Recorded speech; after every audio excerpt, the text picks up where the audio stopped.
I'm looking at what looks like a, well, I don't want to say unnatural, but a dust cloud or smog that would be over, say, LA, for instance. But I'm out in the wilderness, and I did watch the plane fly over all day and crisscross the sky, and they are obviously done doing that. And then the clouds showed up. But this over here is a whole nother deal.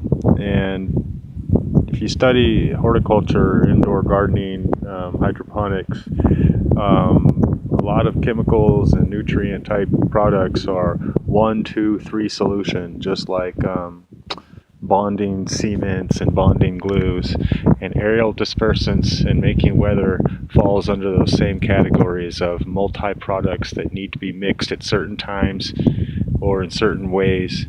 And I believe that the aerial dispersants are a 1, 2, 3 plus factor in order to make them work right. And what that means is they study the wind, they study the density of the air itself, whether there's moisture or dirt in it. Dirt allows accumulation of moisture, which then allows rain and snow, hail.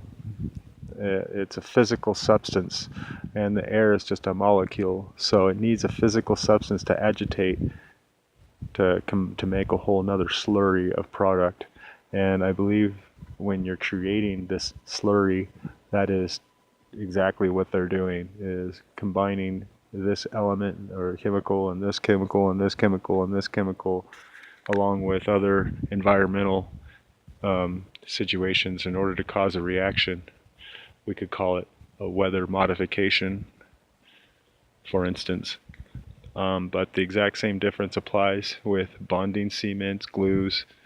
If you put your bonding glue out, it typically needs 2 applications of 2 different chemical products that combine together.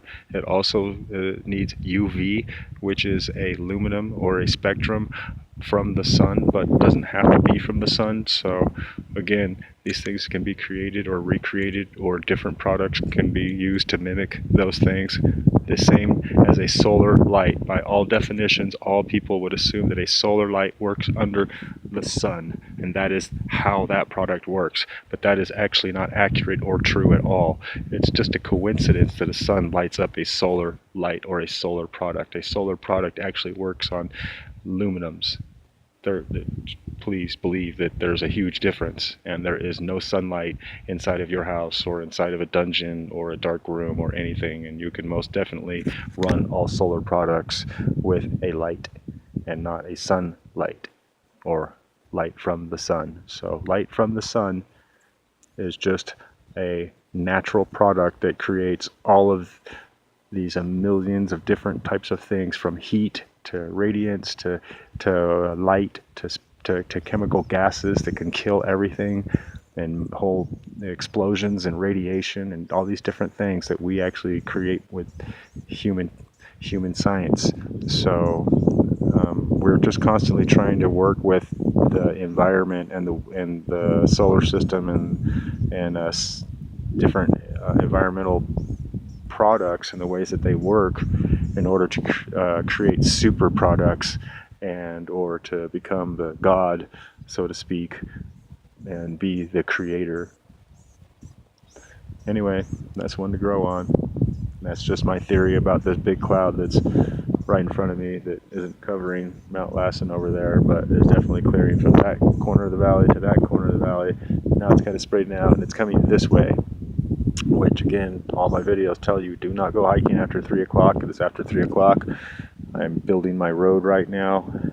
My property is right down over there, and I have full sun, and so it looks like it's a beautiful sunny day, but behind me is east, and the east side of any mountain or any valley in the south or the west and north side is always colder and shade. So under all of these trees you have shade, and anywhere on the other side of a tree you have shade. Therefore that means you are going to be in the dark an hour or 3 hours quicker than somebody who does not have that tree there. I have full sun, so I'm going to have 2 or 3 more hours because I'm down there in that valley of where I watch the sun rise and I watch the sun fall, way over there and way over there. But anyone who's over there is going to miss all of these hours of sunlight in about an hour, or even right now there are people in locations over there that are heavily shaded, and in the distance, in all distances, the mountain peaks have snow on them still, and I'm at about 7,000 feet right now. So I'll tell you one thing, this last streak and those smaller streaks, these planes are still flying, but they're spraying different stuff now. And this valley smoke. Oh, right. And by the way, is there possibly a major forest fire coming this way? I don't see fire, but that is the number one fear that you should have, is that that's a fire smoke, but I don't smell it. And even from 100 miles away, I would smell it by now. So I believe that hopefully it's also another idea is that it is a dust cloud. And I assure you, that's of immense proportions. It is blacking out the mountain ranges that I can clearly see are coming invisible to this cloud that is coming towards me. So I have already determined that I need to walk down to this road a bit where I was doing work, but now I'm probably going to be done for the day, because even though it's still this beautiful, beautiful day, I'm telling you that within 20 minutes to 2 hours, it might be 30 degrees colder and possibly hailing, raining, snowing, miserable, horrible conditions. And if you're not dressed for those sort of conditions and prepared, your life is in danger. And so I'm aware of that, and call me paranoid, but I'm also considering whether or not there's a forest fire raging my way. I'm heavily in a brush area where fire will just rage through no problem, even though it's heavily clear cut as far as the eye can see, which is another reason why it's reasonable that that's just dust, because the federal government has clear cut from hundreds of miles behind me to the east, all the way to the Trinity County, which is in front of me. So this is Lassen County. That's Mount Lassen. On the other side of Mount Lassen is Highway 5 and Redding and Shasta County, and all of that. It's all clear cut from every direction as far as the eye can see, to past Mount Shasta, to Lassen, to behind me is Reno, is all clear cut, and just, I know you see trees and bushes and you think, what are you talking about, man? I have a sidewalk that looks like it's in the woods.